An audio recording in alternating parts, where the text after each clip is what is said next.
যারা ভাবছেন যে পশ্চিমবাংলার বাইরে বিজেপি শাসিত রাজ্যে শুধু বাঙালি মুসলিমদের অত্যাচার হচ্ছে কিংবা রোহিঙ্গা বলে অত্যাচার হচ্ছে, বিষয়টা তেমন না। আমি আপনাদের হরিয়ানা থেকে পালিয়ে আসা, মার খেয়ে পালিয়ে আসা হিন্দু বাঙালি নাথুরাম বিশ্বাস, নাথুরাম বিশ্বাস তার সাথে ঘটে যাওয়া ঘটনার বিবরণ আমাদের বাংলা পক্ষের সঞ্জু তার ইন্টারভিউ নিয়েছে। সম্পূর্ণ ভিডিও দেখবেন, ব্যাপক শেয়ার করবেন, আর আমার চ্যানেল বং নিউজ লাইভ সাবস্ক্রাইব করে রাখুন। ধামাকা ভিডিও আসছে কয়েকদিনের মধ্যে। দেখুন কি বলছেন নাথুরাম বিশ্বাস, তার সাথে কি ঘটেছে। তিনি হিন্দু বাঙালি, যারা রোহিঙ্গা খুঁজছেন, বাংলাদেশি মুসলিম অনুপ্রবেশকারী খুঁজছেন, তাদের এই ভিডিওটা শোনা উচিত। শুনুন নাথুরাম বিশ্বাসের সাথে কি কি ঘটেছিল। যে আমি বাংলাদেশি তাকে নিজেকে স্বীকার করতে হবে। হ্যাঁ, অনেকে আছে তারা বাধ্য হয়ে করেছে। কোন এই ডকুমেন্ট গুলো ওখানে মানে না কেউ।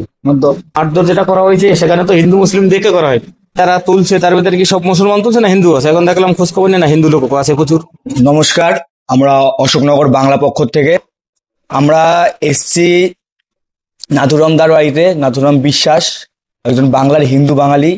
তিনি ভারতবর্ষের বুকে হরিয়ানাতে কাজে গেছিল। সেখানে বাঙালি হওয়ার কারণে তাকে মানসিকভাবে, শারীরিকভাবে বহুত রকমভাবে টর্চার করা হয়। সেই অভিজ্ঞতা আমরা দাদার কাছ থেকে সরাসরি শুনে নেব।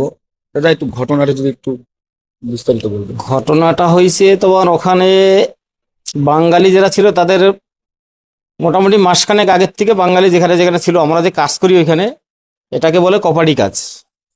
মানে যে ভাঙা চূড়া হ্যান ত্যান এইসবের যে কাজ করি, এই কাজ করি আমি ওখানে কাজ করি 27 বছর থেকে, গুরগাঁও। এবারে সেখানে প্রচুর লোক আছে আমাদের বাঙালি, যাদের রাতের বেলায় তুলে তুলে নিয়ে গেছে। এবার নিয়ে সেখানে প্রচুর মারধরে করেছে। আবার কিছু হয়তো লোক আছে তারা হয়তো কিছু টাকা পয়সা দিয়ে ছুটে এসেছে। আবার কারো হয়তো টাকা পয়সা নেই, সে আসতে পারেনি। তো প্রথমে জিনিসটা এতটা জানাজানি হয়নি, পরে আস্তে আস্তে আস্তে আস্তে করে কতদিন চাপা রাখা যায়, আস্তে আস্তে করে একটু একটু করে জানাশোনা যখন হচ্ছে, মানুষের ভিতরে যেরকম হচ্ছে। তারপরে আমাদের কাছ থেকে চারিদিক থেকে, যেমন আমি যে ব্যবসা করি সেই ব্যবসার প্রচুর লোক আমার জানাশোনা আছে। তারা যেমন ফোন করছে, দাদা আমাদের এখান থেকে তো আজকে 20 জন লোক ধরে নিয়ে গেছে রাতের বেলায়, তা তোমাদের ওখানে কি গেছিল? কারণ না, আমার গোদামে তো এখন পর্যন্ত কেউ আসেনি। এরকম করে আস্তে আস্তে করে খবর চারিদিক থেকে পেয়েছি আমরা। পাওয়ার পরে এবার আমি যে কাজ করি, আমার কাছে যত লেবার আছে তারাও সব মুসলিম। এবার ওদের ভিতরে একটা আতঙ্ক ঢুকে গেছে। এবারে তখন আমি দেখলাম যে যারা তুলছে তার ভিতরে কি সব মুসলমান তুলছে না হিন্দু আছে? এখন দেখলাম খোঁজ খবর নেই, না হিন্দু লোক আছে প্রচুর। তারা কি শুধু বাঙালিই ছিল নাকি সব রকম? সবই বাঙালি, যারা যত লোক যারা তুলেছে, সবাই বাঙালি তোলা হয়েছে যত, সব বাঙালি লোক। নর্থ বেঙ্গলিদের একজনও তোলে না। আসামের আছে, আমাদের কলকাতার লোকও কিছু আছে, তাদেরও তুলেছে। নদিয়া, শান্তিপুর, কৃষ্ণনগর এসব জায়গার লোক অনেক তোলা হয়েছে। নাথুপুর, সিকান্দারপুরে যারা থাকতো তারা তো সব নদীর লোক, সেখান থেকেও প্রচুর লোক তুলেছে। এবারে যখন এরকম জানতে পেরেছি আস্তে আস্তে করে, আমরা তখন চিন্তা করলাম যে তাহলে পরে এখন তো আমাদের সমস্যা। এবার আমার যেমন আমি 25 জন লেবার নিয়ে কাজ করি, এবার আমার একটা দায়িত্ব থাকে লেবারের, যে আমার কাছে যারা কাজ করছে তাদেরকে তাহলে আমি কিভাবে ঠিকঠাক বাড়ি পৌঁছে দিতে পারি। যেমন তার বাবা মা তারা আমাকে ফোন করছে যে দাদা আপনার কাছে আমার ছেলে কাজ করে, কিন্তু আমাদের কাছে তো টাকার থেকে জীবনের মূল্যটা আগে। তা আমার ছেলেকে যে করে হোক আপনি পাঠিয়ে দেন। আমার পাড়ার তো কত ছেলেপেলে ধরে নিয়ে গেছে, তাদের হয়তো আমরা এখনো খোঁজখবরও পাচ্ছি না। হয়তো 50 জন নিচে 20 জনের খোঁজখবর পাচ্ছি, আর বাকি লোকের খোঁজখবর পাচ্ছেন তারা কোথায় আছে, কোথায় নিয়ে রেখেছে তাও জানি না। এবার তখন আমি আস্তে আস্তে করে আমার যারা লেবার ছিল তাদেরকে পাঠিয়ে দিলাম যে তোমরা সব বাড়ি চলে যাও। আমি যে লেবার যাদের নিয়ে কাজ করি, আমি বাড়ির থেকে নিয়ে আসার আগে তাদের ডকুমেন্ট আমার কাছে নেই। যে আমার মোবাইলে আগে পাঠাও তোমার কি কি ডকুমেন্ট আছে, মানে দেখার জন্য যে তারা ভারতীয় কিনা। হ্যাঁ সেটা দেখি। এবার আমার কাছে যারা কাজ করতে পারে, আমি তো অনেক বছর ওখানে, মানে 27 বছর কাজ করছি আমি। এবার দেখলাম যারা আমার কাছে কাজ করছে, কারো বাবা কাজ করে গেছে, এখন তার ছেলে কাজ করছে আমার কাছে। তাদের 66 সালের বাড়ির দলিল পর্চা আছে। তারপর যখন এনওসি হয়েছে সেই এনওসির পেপার ওদের কাছে আছে, ভোটার কার্ড, আধার কার্ড, প্যান কার্ড, এইগুলো সমস্তই ওদের কাছে আছে। সেই সবই নিয়ে এসছি। এবার যখন ওখানে ধরাধরি হয়েছে তখন এই ডকুমেন্টগুলো ওখানে মানে না কেউ। দত্ত দেখাচ্ছিলেন আপনারা? সবাই দেখাইছে, দেখানোর পরেও যারা ধরে মানেনি। নিয়ে গেছে তাদেরকে সবার কাছে ছিল ডকুমেন্ট। এবারে সব থেকে যেটা সমস্যা হয়েছে, ওখানে নেওয়ার পরে সব থেকে মারধর করেছে বেশি, এইটাতেই মানুষ বেশি ঘাবড়ে গেছে। নেওয়ার পরে এত পরিমাণে মারতো শারীরিক যে, অত্যাচার। হ্যাঁ ওই মারটাতেই মানুষের বেশি ঘাবড়ানো হয়ে গেছে, যে এত পরিমাণে মারলে পরে জীবন তার কাজ করে খেতে পারবো না।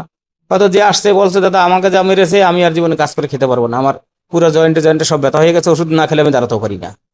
এবার আমার আশেপাশের থেকে আমারও প্রচুর লেবার ছিল, তারা আগে আমার কাছে কাজ করতো, এখন অন্য লোকের কাছে কাজ করে। তারাও গেছিল কাগজ বানাবার জন্য, সেখানে যাওয়ার পরে তারা আটকা পড়ে গেছে। তখন ওদের কাছে একটাই প্রশ্ন ছিল, যেটা তোমাদের ভোটার কার্ড, আধার কার্ড যেটা আছে এর কোনো মূল্য নেই বাঙালিদের। যদি 46-47 সালের পেপার থাকে তাহলে সেটা দেখো। এখন 46-47 সালের পেপার 99% লোকের কাছে নেই। হুম 70-80 বছরের আগেকার কাগজ, এটা কার কাছে থাকবে? যেমন আমার বাবা মরে গেছে ছোটবেলা, এখন আমার বাবার কাগজ যদি আমার কাছে বলে তাহলে আমি তো সেটা দিতে পারবো না। এখানে যেমন তোমার বিজেপির এমএলএ আছে, এমপি আছে, পার্ষদ আছে, সবই তো আছে। হুম তাদের যে ভোটটা দিয়েছে, হুম তারা যে এমএলএ এমপি হয়েছে, কাদের ভোট? আমাদের ভোটই তো হয়েছে। আমি না দেই তুমি দিয়েছে, তুমি না তো ও দিয়েছে। কিন্তু মুসলিমে তো আর বিজেপিকে ভোট দেয়নি, হয়তো 100 জনের একজন দিয়েছে, আর কিন্তু সম্পূর্ণ আমরা হিন্দুতেই দিয়েছি, যেই দিয়ে থাকি। হুম তাইলে পরে তাদের ভোট নিয়ে তারা তো এমএলএ এমপি হয়েছে। হুম। এখন যদি তারাই বলে যে তোমাদের ভোটার কার্ডের কোনো গুরুত্ব নেই, তাহলে এটা কি করে সম্ভব? আমার ভোটিতে তুমি নির্বাচিত হয়েছো, এখন তুমি বলছো তোমার ভোটার কার্ডের কোনো গুরুত্ব নেই। মানে আমরা জানি যে এখানকার মানে বাংলার হিন্দু বাঙালিরা বিজেপির উপর বিশ্বাস করে তাদের ভোট দিয়েছে। হ্যাঁ, অবশ্যই। কিন্তু এই সেটা বিজেপিও জানে। সাম্প্রতিককালে বিজেপি বলছে যে বিজেপি সরকারও জানে যে যে আমাদের তোমরা বাংলায় যে কটাই বৈধ ভোট কি অবৈধ মিলেছে, এখন কাগজ দেখাও। 95% আমরা হিন্দুর ভোটই পেয়েছি, সেটা বিজেপি সরকারও জানে। হুম তাহলে এখন সেই হিন্দু যে 95% ভোট দিচ্ছে, তাদের এখন কোনো গুরুত্ব নেই। শুধুমাত্র বাংলার লোকদের কি? হ্যাঁ, শুধু তার বাঙালিদের উপরই, এটা শুধু বাঙালিদের উপর। আর নর্থ বেঙ্গলের উপর কারো কোনো সমস্যা নেই। যেমন আমরা যেখানে কাজ করতাম, এই গুদাম বাঙালির আছে, এই গুদাম থেকে সব নিয়ে গেছে, পাশের গুদাম বিহারি আছে, বিহারি গুদামে কারো তুলে নিয়ে না, দেখতে পাই। মহারাষ্ট্রে একজন বাঙালিকে বসে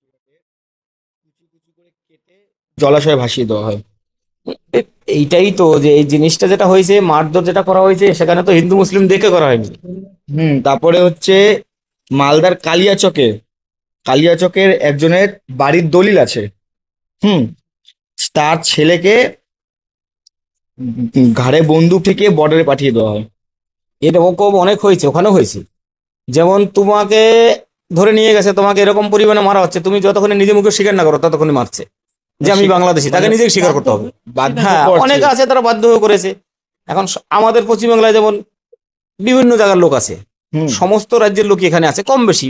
তার ভিতরে আমাদের এখানে, আমার তো যতটা আইডিয়া, মোটামুটি আমাদের সারা পশ্চিমবাংলার ভিতরে তো কমসে কম 2 কোটি আছে বিহারি, মিনিমাম 2 কোটি বিহারি আছে আমাদের পশ্চিমবাংলাতে। তাহলে তাদের উপর তো আমরা কোনোদিন অত্যাচার করি না যে তোমরা আমাদের এখানে এসে কেন কাজ করবে, খাবা। তাহলে আমাদের কলকাতার বুকে যত বড় বড় ব্যবসা সব তো মারোয়ারিতি করে, তাহলে তাদের সঙ্গে তো আমরা মিলেমিশে কাজই করি। তাদের তো কোনোদিন আমরা কোনো খারাপ বা একটা ভাষাও দেই না, কোনোদিন তাদের সাথে আমাদের কোনো বিবাদও হয় না।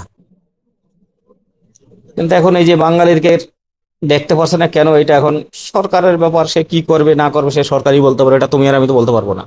আসামে মুখ্যমন্ত্রী বিজেপির রাজ্য, যেহেতু ওখানে রাজ্যে বিজেপি ক্ষমতায় আসে আসামে, হ্যাঁ, হেমন্ত বিশ্ব আছে হিমন্ত বিশ্ব আসামে। শর্মা, উনি বলেছেন যারা বাংলা বলবে, যারা নিজের মাতৃভাষা বাংলা লিখবে, তারা নাকি বাংলাদেশী। এইটা উনি বলেছে ওখানে, এবারে বাইরে তো এখন তাই হয়েছে, বাংলা যে বলে তাকেই তো ধরছে, বাংলা যে বলছে তাকেই তো ধরছে, বাংলা যে বলছে তাকেই বলছে তোমরা রোহিঙ্গা, তোমরা ফলানা দফানা বিভিন্ন রকমের রোহিঙ্গা কথা বলছে বলছে। বাঙালিদের। হ্যাঁ, বাঙালিদের প্রচুর বলছে যে মানে তোমরা তো রোহিঙ্গা actually ছিলে। রোহিঙ্গা হচ্ছে কারা? মায়ানমারে যারা মুসলিম, তাদের ভাষা বাংলা নয়। এখন এইটা তো আমরা ভাষা এইটা তো হচ্ছে আমিও কোনোদিন জীবনে শুনি না, রোহিঙ্গার নাম এবারই আমি শুনে আসলাম হরিয়ান থেকে। বলছে তোমরা যারা বাঙালি আছে, তোমরা তো আগে, হয়তো তোমরা এখন জানো না, আগেকার দিনে তোমরা রোহিঙ্গারই বংশগত ছিলে। মানে ওরা ঠিক করে দিচ্ছে আমরা কি ছিলাম। হ্যাঁ, তো রোহিঙ্গারা তারা 100 বছর 150 বছর আগে ওখানে কিছু ঝামেলা হয়েছিল, তখন এসে সব এখানে ঢুকেছিল। তখন তো এদের স্বাধীন হয় না 150 বছর আগে, তখন ওই পূর্ব বাংলাটা যেটা এখন আলাদা হয়েছে, ওইখানে এসে সব ঢুকেছিল। ওইখান থেকেই আস্তে আস্তে করে এসে এখন আমাদের ভারতবর্ষে তারা সব এই দাঙ্গা হাঙ্গা পাঙ্গাগুলো করছে। এখন আমি বললাম দেখো, এই রোহিঙ্গার ব্যাপার এটা আমরা কোনোদিন শুনিও না, জানিও না। কারণ আমি যেমন সাধারণ মানুষ, ছোটবেলার থেকেই কাজ করি, ভাত খাই।